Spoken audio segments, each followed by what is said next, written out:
Je m'appelle Clara. Et pendant 2 ans, tout le monde a cru que j'avais disparu. Pas disparu au sens littéral. Pas de fugue, pas d'accident, pas de mystère. Juste évanouie de leur vie, de leurs écrans, de leurs conversations, du cercle dans lequel j'avais passé 8 ans à essayer de trouver ma place. Certains ont pensé que j'étais brisée. D'autres ont pensé que j'avais honte. Quelques-uns, les plus cruels, ont pensé que j'avais simplement abandonné. Ils avaient tous tort. Permettez-moi de reprendre depuis le début. J'avais 31 ans quand ma vie s'est effondrée en l'espace d'un week-end. Pas progressivement, pas par étapes, d'un seul coup, comme un immeuble qu'on dynamite. Un vendredi soir, tout allait bien. Le lundi matin suivant, il ne restait plus rien de ce que j'avais construit. Julien et moi étions ensemble depuis 6 ans. Nous vivions dans un appartement que nous avions choisi ensemble, dans un quartier que nous aimions tous les deux, avec des projets que nous avions construits ensemble. Un mariage prévu pour l'année suivante, un crédit immobilier en cours de montage, une vie adulte qui ressemblait enfin à quelque chose de solide. Sophie était ma meilleure amie depuis l'université. 11 ans d'amitié. Elle était la première personne que j'avais appelée quand Julien m'avait demandé en mariage. Elle avait pleuré de joie au téléphone. Ce week-end de mars, j'étais partie 3 jours chez ma sœur pour l'aider à déménager. Julien devait rester à Paris pour le travail. En rentrant le dimanche soir, j'ai trouvé mon appartement étrangement silencieux. Pas de Julien, pas de message, juste une enveloppe posée sur la table de la cuisine avec mon prénom dessus. À l'intérieur, une lettre de 2 pages. Julien m'expliquait qu'il était amoureux de quelqu'un d'autre depuis plusieurs mois, qu'il était désolé, qu'il espérait que je comprendrais un jour. Il n'y avait pas de nom dans la lettre. J'ai appelé Sophie immédiatement. Son téléphone était éteint. J'ai rappelé 1 heure plus tard. Toujours éteint. J'ai envoyé des messages. Aucune réponse. Le lendemain matin, j'ai compris. Une amie commune m'a appelée, hésitante pour me dire ce qu'elle savait depuis apparemment plusieurs semaines et qu'elle n'avait pas su comment me dire. Julien et Sophie. Depuis 8 mois. 8 mois pendant lesquels j'avais dîné avec eux deux ensemble. 8 mois pendant lesquels Sophie m'écoutait me plaindre des petites tensions dans mon couple, en sachant exactement pourquoi ces tensions existaient. 8 mois pendant lesquels j'avais continué à construire ma vie sur des fondations que quelqu'un avait déjà commencé à creuser sous mes pieds.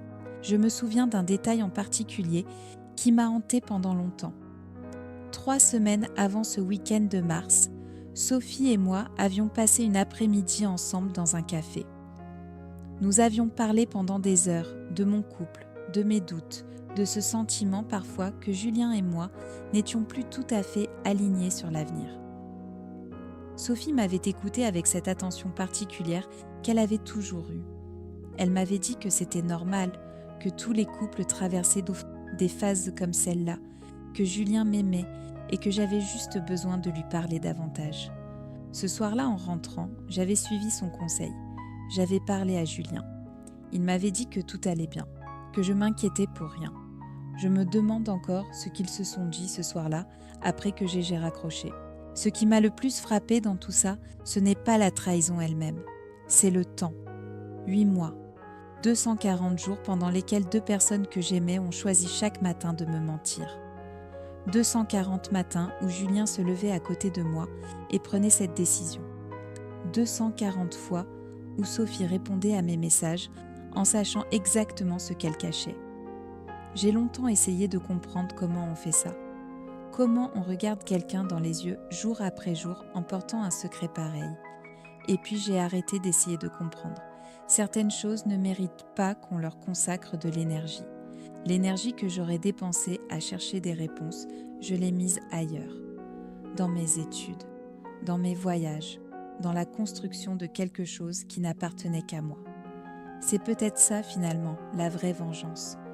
Pas de fracasser quoi que ce soit, juste de construire si bien qu'on n'a plus besoin de regarder en arrière.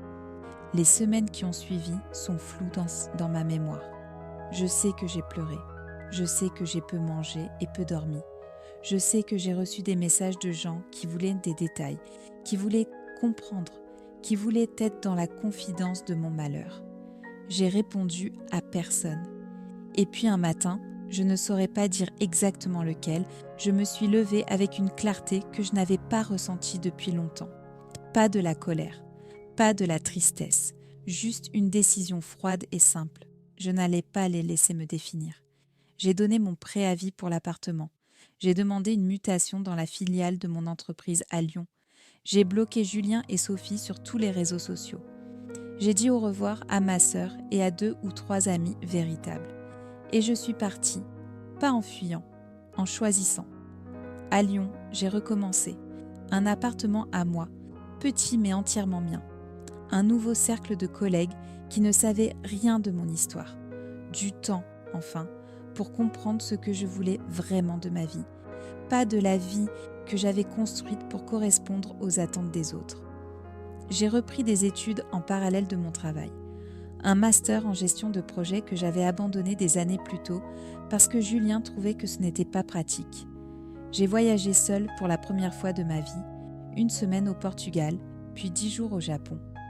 J'ai appris à me lever le matin sans vérifier le téléphone pour voir si quelqu'un avait besoin de quelque chose. 2 ans ont passé. Et puis j'ai reçu un message d'une amie commune restée à Paris. Julien et Sophie se mariaient. Une grande cérémonie, 150 invités dans un château en Normandie. Et, détail qui m'a d'abord semblé absurde, elle m'informait que j'étais sur la liste des invités. Julien avait insisté, paraît-il, pour montrer qu'il n'y avait pas de rancœur. Ma première réaction a été de refuser immédiatement. Ma deuxième réaction, celle que j'ai écoutée, a été différente. J'ai accepté. Non pas par masochisme, non pas par curiosité malsaine, mais parce que j'avais compris quelque chose d'important pendant ces 2 ans. La meilleure façon de montrer à quelqu'un qu'il ne t'a pas détruite, c'est de lui apparaître entière. Souriante, accomplie, irréfutablement bien. Je suis arrivée seule à ce mariage, en robe bordeaux, les cheveux relevés, avec ce calme particulier qu'on acquiert quand on a traversé quelque chose de difficile et qu'on s'en est sorti intact. Les réactions ont été exactement ce que j'imaginais. Les regards, les chuchotements, la surprise à peine dissimulée de certains qui s'attendaient à voir quelqu'un de brisé et qui voyaient quelqu'un d'entier. Sophie m'a croisée à l'entrée de la salle de réception. Elle a pâli légèrement. Elle m'a dit que j'avais l'air bien. Je lui ai dit merci avec le sourire le plus sincère que j'ai jamais produit. Julien m'a parlé en fin de soirée. Il m'a dit qu'il était content que je sois venue, qu'il espérait que j'allais bien. Je lui ai dit que j'allais très bien, et c'était vrai, entièrement vrai, sans la moindre nuance. Je suis partie avant le dessert, pas pour fuir, simplement parce que j'avais fait ce que j'étais venue faire. Dans le taxi qui me ramenait à la gare, j'ai regardé défiler les routes normandes par la fenêtre et j'ai pensé à ces 2 années, à tout ce que j'avais construit dans le silence pendant qu'ils construisaient leur histoire sur les ruines de la mienne. Ils avaient eu leur mariage. Moi, j'avais eu 2 ans pour devenir exactement la personne que je voulais être. Je ne sais pas laquelle de nous deux a fait le meilleur choix. Si cette histoire vous a touché, laissez un commentaire. Je lis tout. Abonnez-vous. La prochaine confession arrive demain.